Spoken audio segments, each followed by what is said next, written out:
एक झोंपड़े के द्वार पर बाप और बेटा दोनों एक बुझे हुए अलाव के सामने चुपचाप बैठे हुए थे और अंदर बेटे की जवान बीवी बुधिया प्रसव वेदना में पछाड़ खा रही थी। रह रहकर उसके मुंह से ऐसी दिल हिला देने वाली आवाज निकलती थी कि दोनों कलेजा थाम लेते थे। जाड़ों की रात थी। प्रकृति सन्नाटे में डूबी हुई, सारा गांव अंधकार में लय हो गया था। घीसू ने कहा, मालूम होता है बचेगी नहीं। सारा दिन दौड़ते हो गया, जा देख तो आ। माधव चिढ़कर बोला, मरना ही है तो जल्दी मर, क्यों नहीं जाती? देखकर क्या करूं, तू बड़ा बेदर्द है। साल भर जिसके साथ सुख चैन से रहा, उसी के साथ इतनी बेवफाई, तो मुझसे तो उसका तड़पना और हाथ पांव पटकना नहीं देखा जाता। चमारों का कुनबा था और सारे गांव में बदनाम। घीसू एक दिन काम करता तो 3 दिन आराम करता। माधव इतना कामचोर था कि आध घंटे काम करता तो घंटे भर चिलम पीता। इसलिए उन्हें कहीं मजदूरी नहीं मिलती थी। घर में मुट्ठी भर भी अनाज मौजूद हो तो उनके लिए काम करने की कसम थी।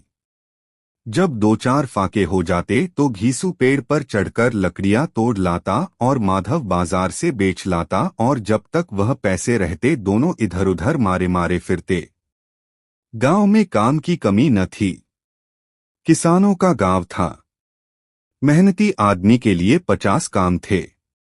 मगर इन दोनों को उसी वक्त बुलाते जब 2 आदमियों से एक का काम पाकर भी संतोष कर लेने के सिवा और कोई चारा न होता।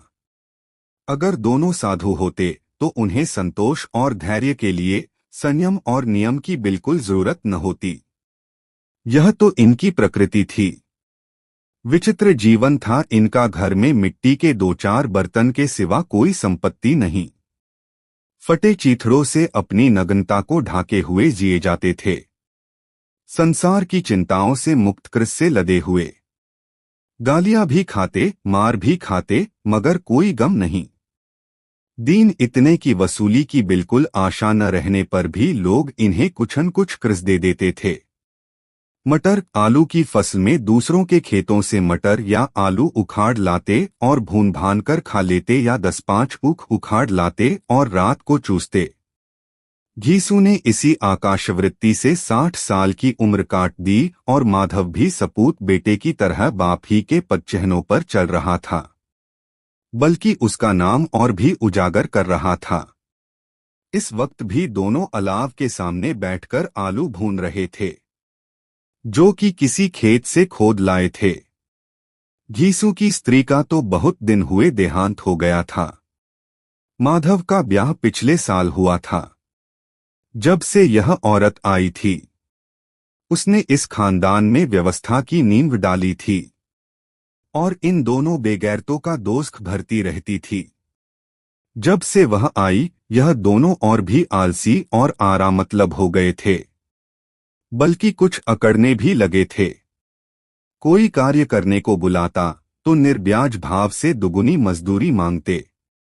वही औरत आज प्रसव वेदना से मर रही थी और यह दोनों इसी इंतजार में थे कि वह मर जाए तो आराम से सोए। घीसू ने आलू निकालकर छीलते हुए कहा, जाकर देख तो क्या दशा है। उसकी चुड़ैल का फिसाद होगा, और क्या यहाँ तो ओझा भी 1 रुपया मांगता है। माधव को भय था कि वह कोठरी में गया तो घीसू आलूओं का बड़ा भाग साफ कर देगा। बोला, मुझे वहां जाते डर लगता है। डर किस बात का है? मैं तो यहां हूं ही। तो तुम ही जाकर देखो न। मेरी औरत जब मरी थी तो मैं 3 दिन तक उसके पास से हिला तक नहीं था। और फिर मुझसे लजाएगी कि नहीं? जिसका कभी मुंह नहीं देखा, आज उसका उघड़ा हुआ बदन देखो, उसे तन की सुध भी तो न होगी। मुझे देख लेगी तो खुलकर हाथ पांव भी न पटक सकेगी। मैं सोचता हूं, कोई बाल बच्चा हो गया तो क्या हो गा। सौंठ, गुड़, तेल कुछ भी तो नहीं है। घर में सब कुछ आ जाएगा। भगवान दे तो। जो लोग अभी 1 पैसा नहीं दे रहे हैं, वे ही कल बुलाकर रुपए देंगे। मेरे 9 लड़के हुए, घर में कभी कुछ न था, मगर भगवान ने किसी न किसी तरह बेड़ा पार ही लगाया।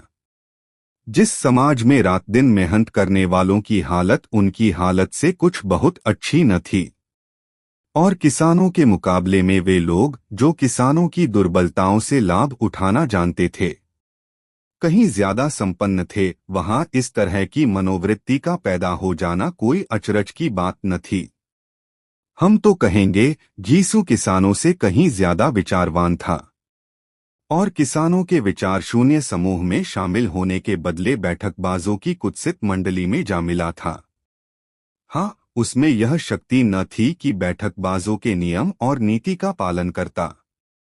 इसलिए जहां उसकी मंडली के और लोग गांव के सरगना और मुखिया बने हुए थे, उस पर सारा गांव उंगली उठाता था।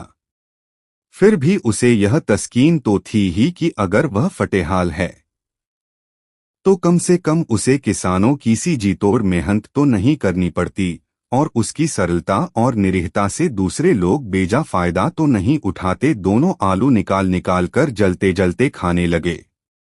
कल से कुछ नहीं खाया था, इतना सब्र न था कि ठंडा हो जाने दें। कई बार दोनों की ज़बानें जल गईं।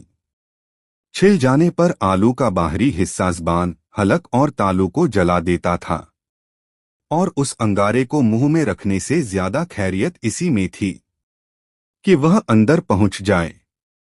वहां उसे ठंडा करने के लिए काफी सामान थे, इसलिए दोनों जल्द जल्द निगल जाते।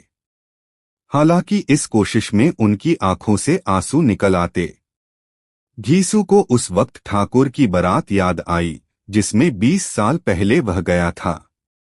उस दावत में उसे जो तृप्ति मिली थी वह उसके जीवन में एक याद रखने लायक बात थी, और आज भी उसकी याद ताज़ा थी। बोला वह भोज नहीं भूलता। तब से फिर उस तरह का खाना और भरपेट नहीं मिला। लड़की वालों ने सबको भरपेट पूरियां खिलाई थीं। सबको छोटे बड़े सबने पूरियां खाईं, और असली घी की चटनी, रायता, 3 तरह के सूखे साग, एक रसेदार तरकारी, दही, चटनी, मिठाई। अब क्या बताऊं कि उस भोज में क्या स्वाद मिला। कोई रोकटोक नहीं थी। जो चीज चाहो मांगो, जितना चाहो खाओ। लोगों ने ऐसा खाया कि किसी से पानी न पिया गया। मगर परोसने वाले हैं कि पत्तल में गर्म गर्म गोल गोल सुवासित कचौरियां डाल देते हैं। मना करते हैं कि नहीं चाहिए, पत्तल पर हाथ रोके हुए हैं, मगर वह हैं कि दिए जाते हैं। और जब सबने मुंह धो लिया तो पान इलायची भी मिली, मगर मुझे पान लेने की कहा सुध थी, खड़ा हुआ न जाता था। चटपट जाकर अपने कंबल पर लेट गया। ऐसा दिलदरियाव था वह ठाकुर